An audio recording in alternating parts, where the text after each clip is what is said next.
Hi, it's Paddy Hirsch here at Marketplace, here to talk to you about CLOs, or collateralized loan obligations. Okay, we've seen these in the news recently because collateralized loan obligations are kind of an engine of the economy. And they recently, Citigroup said that it is going to it's going to put out the first CLO that we've seen in about a year. So it's big news, okay, for the economy. Now, if you look at the phrase collateralized loan obligation, it looks kind of similar, right? We've seen a lot of this before. We take out the word loan, okay, put in debt, so it's a CDO, or put in mortgage, it's the CMO, or a bond, it's the CBO. Okay, so essentially, a collateralized loan obligation is a securitization, just like all of these things. So just to remind you how the old securitization works, okay, I'm just going to give you a quick overview of this again. So here's our, take an investor or a manager of one of these CLOs, okay? His name is John, okay, and he wants to create a CLO, a collateralized loan obligation, a securitization instrument. So what he does is he goes out to a bunch of pals of his. These are a bunch of investors, and he says, hey guys, you know you can trust me, can you lend me $10 million?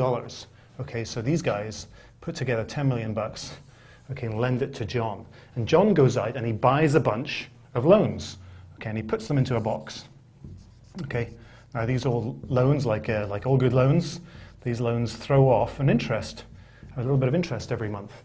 Say 3% here, 4% here, 5% here, whatever it may be.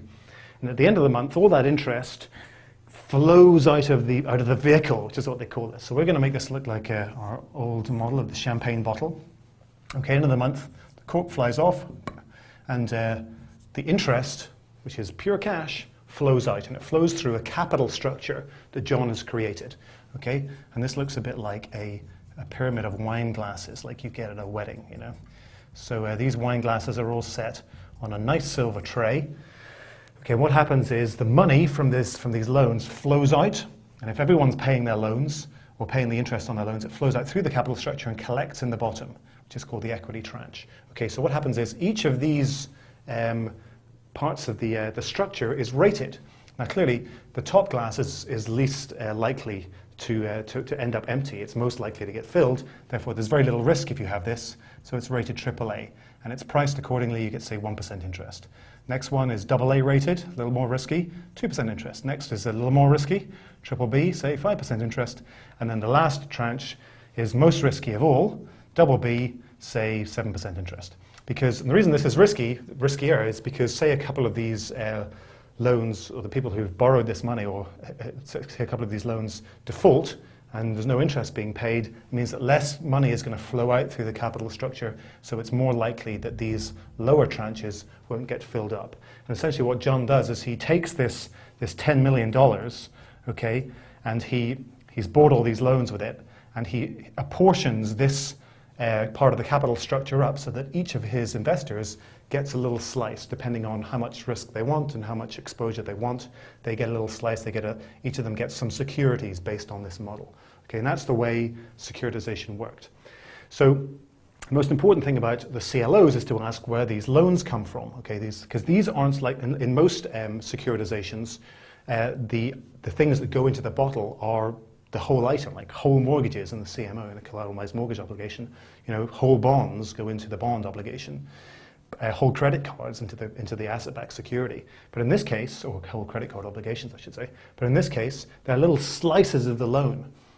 And so how does he get hold of these little slices? Okay, well the way this works is through a syndication process. So, you know, a couple of years ago, or say up until very recently, in fact, even now, there are lots of, say, burger bar owners, okay, who are out there. They are looking for money. They've been going to the banks and saying, please, please, lend us money because we want to expand into Illinois, or we want to expand into China. You know, these are the guys that they say they want to expand. They say they want to build new burger bars, hire people, make money. But it's been very, very difficult to get money out of the banks. The reason is because, one of the reasons is because the banks look into the future and they say, well, we don't like to look at the economy, or we don't like to look at your business, so we're not going to lend you money. But it's not just the banks that are looking to the future and seeing that, it's also guys like John.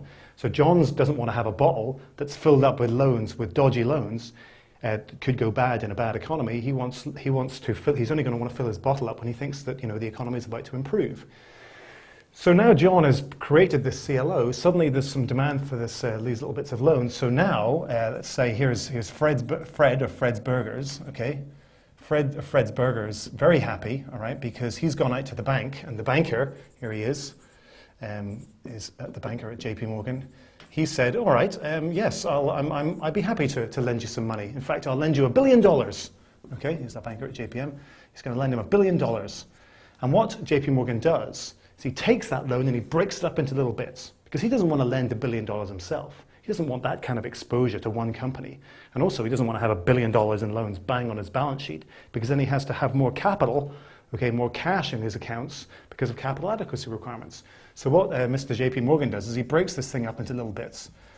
He looks for other lenders in his syndicate. This is called a syndication. Okay, so he creates a syndicate of lenders, and those include other banks.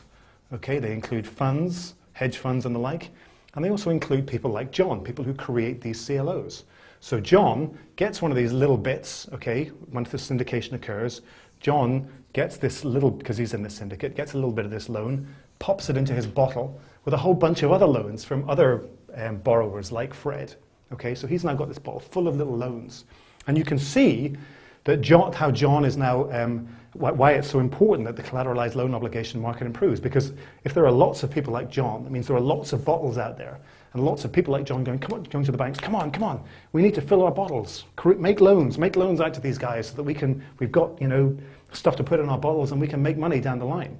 Now JP Morgan says, okay, well, I can certainly find people who want money. There's lots of those people out there. So it can originate loans, agent, as it calls, agent these syndicates, and funnel this money through the system and into these CLOs.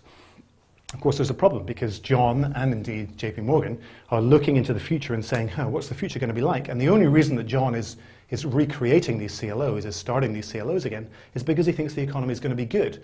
He thinks the economy is going to be good, these guys are going to make money, which means I'm going to make money. Of course, the risk is that if the economy doesn't improve, say we go into a double dip, and we start to see more and more of these loans going bad in a bad economy, well, it means that there's going to be less money going through here, so it's bad news for these guys. It means John is going to be very reluctant to do more CLOs, so it's bad news for these guys, because they're not going to be able to get loans from the banks, and that's going to leave everybody in the entire system, including us here, very badly needing a drink.